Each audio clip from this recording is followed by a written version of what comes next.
Oke lah.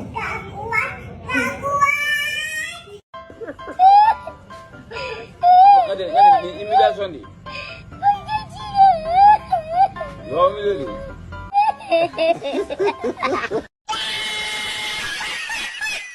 Generation.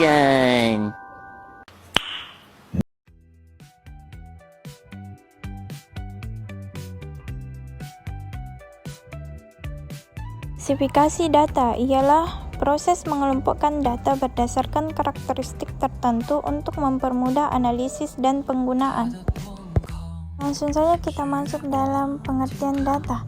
Data adalah informasi dalam bentuk angka, teks, gambar, atau simbol yang digunakan untuk analisis dan pengambilan keputusan.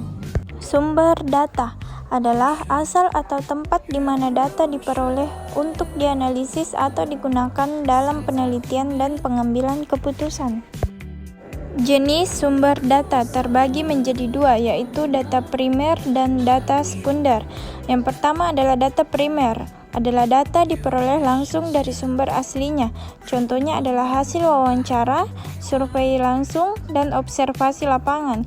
Yang kedua adalah data sekunder, adalah data yang dikumpulkan oleh pihak lain dan digunakan kembali.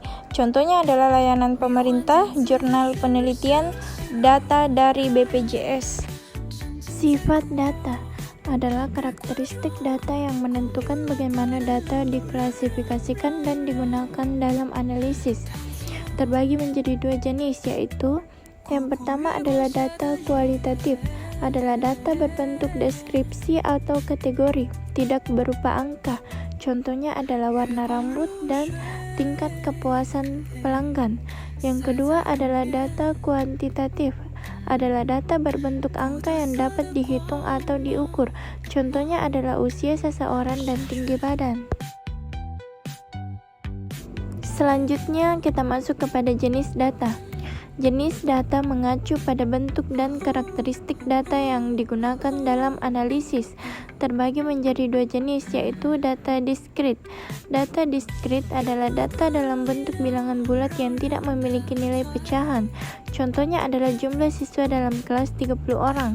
Yang kedua adalah data kontinu, adalah data yang bisa memiliki nilai pecahan atau desimal. Contohnya adalah berat badan seseorang. Selanjutnya adalah waktu pengumpulan data, ialah merujuk pada kapan data dikumpulkan untuk dianalisis. Terbagi menjadi dua, yaitu yang pertama adalah data cross-sectional, adalah data yang dikumpulkan pada satu titik waktu tertentu.